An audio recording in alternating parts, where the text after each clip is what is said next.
قطعوا لي البتنجان اللي عندكم مكعبات ورشوا عليه رشة ملح وسيبوه ينزل السوائل اللي فيه، وفي زيت سخن وغزير حمروه، وفي نفس الزيت انزلوا بالعيش الشامي اللي قصقصتوه مكعبات، خلوه ياخد لون ذهبي فاتح وصفوه كويس قوي من الزيت.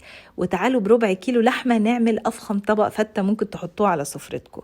هنقلب اللحمة في طاسة سخنة وبعدين ننزل عليها بالبصل المفروم، هنبهر بالفلفل الأسود ورشة من جوز الطيب والبابريكا، وطبعا ما تنسوش تظبطوا الملح. سيبنا اللحمة بقى على جنب وتعالوا نعمل تسبيكة الطماطم. شوحنا البصلة ونزلنا عليها بالطماطم متقطعة مكعبات صغيرة ومعلقتين من الصلصة، نبهر بملح وفلفل بس ونسيبها على نار هادية تتسبك.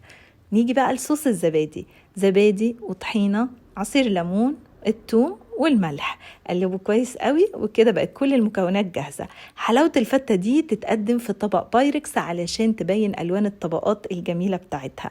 حطوا طبقة بتنجان وطبقة الطماطم، فوقيها العيش المحمص، وعلى وشها صوص الزبادي اللي عملناه، وآخر حاجة بقى حطوا اللحمة المفرومة، مكسرات، البقدونس، ما تحمروش اللوز زي ما أنا عملت زيادة عشان ما يطلعش معاكم لونه غامق. وقدموا أحلى فتة بتنجان. في ناس كتير عارفاها وناس ما عمرهاش جربتها، جربوها بالطريقة دي هتعشقوها، من أحلى الفتات، وكمان معروفة باسم فتة المكدوس، جربوها هتدمنوها.